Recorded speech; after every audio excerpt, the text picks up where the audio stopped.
Welcome to episode 105 of Instant Expertise Marketing. As we kick off Q2, it is that time of year when we know that sales and marketing teams are getting into high gear. Usually by now, budgets and quotas are pretty much dialed in, and it's time for all of us to focus on achieving our targets. The question we have for today is, are your personas as dialed in as your numbers? I'm Yvette Brown, co-founder of X Promos. I became an entrepreneur at 23 by starting a promotions agency with my then 29-year-old business partner, Shari Nomady. Shari and I not only use generative AI every single day, but we also continue to urge all knowledge workers to prioritize upskilling on AI like your job depends on it, because it truly does. And hopefully you're getting that message that we are sending out on a regular now, right? Pretty much. All right, so I'm Shari Nomady, and you guys know that Yvette and I, we do approach business from opposite ends of the spectrum. And not only do we always come to the same conclusions and we help our clients succeed, but I think it's better work in the end that we deliver to our clients, wouldn't you say? 100%. And Yvette and I recently began this new segmented social campaign for a client. One that would have been really fiscally not feasible before AI. But it's what we did with AI before we actually developed the messaging that we really want to share with you today. Yeah, that's exactly it, Shari. Many of our projects lately, kind of maybe surprisingly a little bit, have been a hybrid. It's a hybrid of campaign plus AI enablement. We are using AI to create highly targeted funnels, social campaigns, and segmented email campaigns, while also teaching teams how to use AI themselves to accelerate the rest of their specific deliverables within their team and organization. Yeah, and working side by side with the clients like this and sharing our marketing plus our AI expertise has really, truly been amazing. Totally. And I'll tell you, my favorite part is when we're sitting in a meeting and the client will really joyfully bring up this new use that they tried and how they were so amazed at the output and the time they saved. And let me tell you, it's a great feeling, and it's even a greater feeling when it's something that we had showed them how to do. Yeah, and that's exactly it. I don't want to go down this path too far, but there is great value in, and for those of you who are listening to us who have been through our training, we thank you, because it really does matter to us that you get it and you're putting it to work and you're seeing the results, because that's what we all need to be doing, and how we're going to work through this new phase of AI learning. So in any way, when we do hear from clients like this, it reinforces the role of human expertise in the equation. In our case, that often means thinking more deeply about a prospect and a client's solution before we ever jump into the brainstorm and try and figure out the creative and the messaging and all of that. That deeper thinking is one of those things that agencies are paid to do, and honestly, pretty much all DIYers overlook. That is so true. And over the years, we have pinpointed some of the most marketing failures just to really the lack of prep work that was not done. And like any project, the prep work, it's not the sexiest, it's not the funnest part of the project. And for example, like taping and sanding, that's not really as fun as painting. And sports practices, workouts, let's face it, that's not nearly as exciting as showing up for game day. But time and again, we have learned that those who do the prep work end up with the best outcomes. That's 100% true, Shari. And in the case of marketing, this means delving deeply into your buyer personas. This is also relevant, obviously, across sales as well.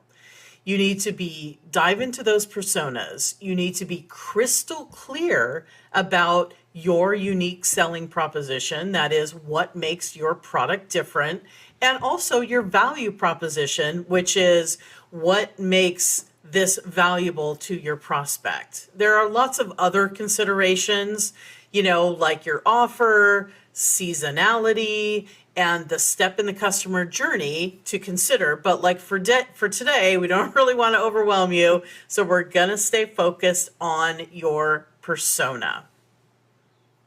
Yes, that is correct. And back to our social campaign we were talking about. So we have this client who asked us to use AI to help generate content for a very specific vertical. So naturally, the first thing we did was explore this vertical using AI, only to discover several significant sub-segments that we really needed to consider before outputting one single post. And this is where the reasoning models like O1 and deep research really starts to shine. So we challenged AI to get the type of learnings that are so important to this project. And that includes help us identify the biggest segments in this vertical using industry data, or look at our client's business. And then lastly, which of these verticals represent the biggest opportunities and which are really much less important? Yeah, and I'd like to pause and just think about what Shari just said, because this is a little bit of the thinking process that we would go through before AI. And it's the same process that we go through with AI. It's a cajillion times faster and more efficient, and frankly, a lot deeper when we can collaborate with these models to help answer these questions. But when we do, we get to much better results. And the reason why is the reason that subsegments are so important. Now, our experience over the years and industry data makes it clear, let's be honest, that to connect with prospects, you need to demonstrate an understanding of their business, right? This is the heart of ABM. This is why ABM is so successful. It's why it is a big chunk of budgets for B2B in the sales and marketing space. Don't get me started on what ABM platforms are doing and what is true ABM. That's, again, a conversation for another day. But the point is, if you want somebody, you can talk to somebody who is a cold lead when you understand their business and you're talking about something that matters to them. So the problem comes when, and this is very common for SaaS companies as an example, not picking on SaaS, but they might think that, they have some software solution and they're targeting manufacturers, let's say. They think, oh, we're going to get specific by talking about manufacturing. That's going to make us a thought leader or whatever. But if you're sitting on the other side of that, you know that a food manufacturer, right? Like, let's say you're making snack cakes. You don't care what's happening in the toy industry any more than you would care about heavy machinery or aerospace manufacturing. So if that SaaS company, that software company, doesn't get super specific into these subsegments of manufacturing in this example, their focused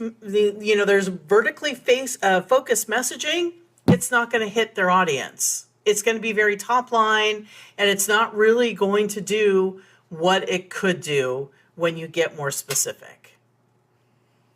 Absolutely. And as you can imagine, you now have several sub-segments to deal with. I know, when you're trying to say it fast, especially. Anyway, so you have all these sub-segments and you have all these multiple buyer personas for each one of the segments. And so it's all too much to manage unless you're armed with an AI LLM. And this is the secret sauce. Personalization at scale is very real and doable today if you know how to get there. And I know that's a big if, but it's possible.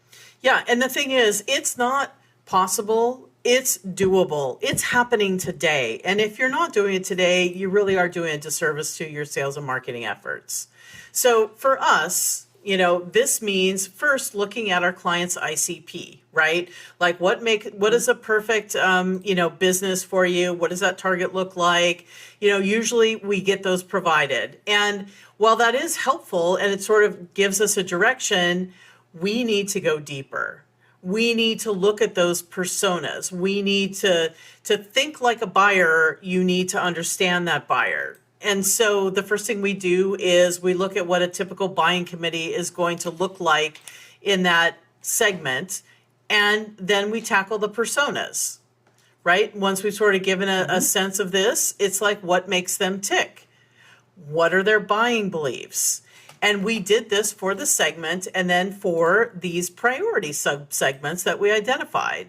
And then we looked for crossover, that is like beliefs that would cross multiple subsegments.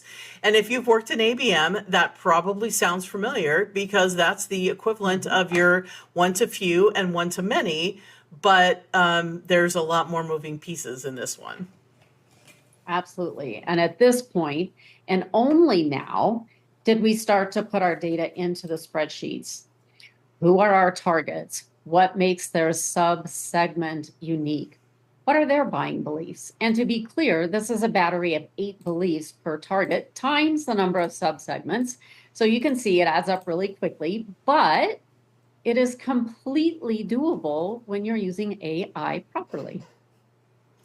Now, to be fair, we did have a place to start. So we used this information and then only then did we plot out an engaging social selling cadence, and then we got to work. We collaborated with AI to make every message that we delivered powerfully connect to these specific audiences. We made them reinforce the client's brand voice and connect with all of their points of difference. And then, to deliver this out properly, we mixed it up so that we could tackle several audiences that all work together within a specific segment. And then, of course, we sprinkled in what we do best, which is giving prospects a reason to engage and move to the next step of the customer journey, considering relevant seasonality and all of those magic things that we do on a day-to-day basis anyway. And this campaign, it's just launching, so we will need a little bit of time to sort it out and see how it's working to start more meaningful sales conversations. But I can almost guarantee it's going to perform well. And it is definitely better than sitting there and doing nothing. Plus, any of the really strong organic posts can be used as paid ABM messaging. Yeah, and this is really the point of this. This level of detail would not have been reasonably feasible without AI, right? It's AI that makes it feasible and doable. It would take too long and cost too much if you tried to do it without AI. But now it's reasonable amount of time and effort, and it really enables any brand to personalize their messaging and better connect with prospects. Because if you're not doing this, if you're not accelerating your messaging with AI and then not taking advantage of that extra time to be authentic and real and connect with your audience, you're sort of missing the whole point of AI today. But as you can see,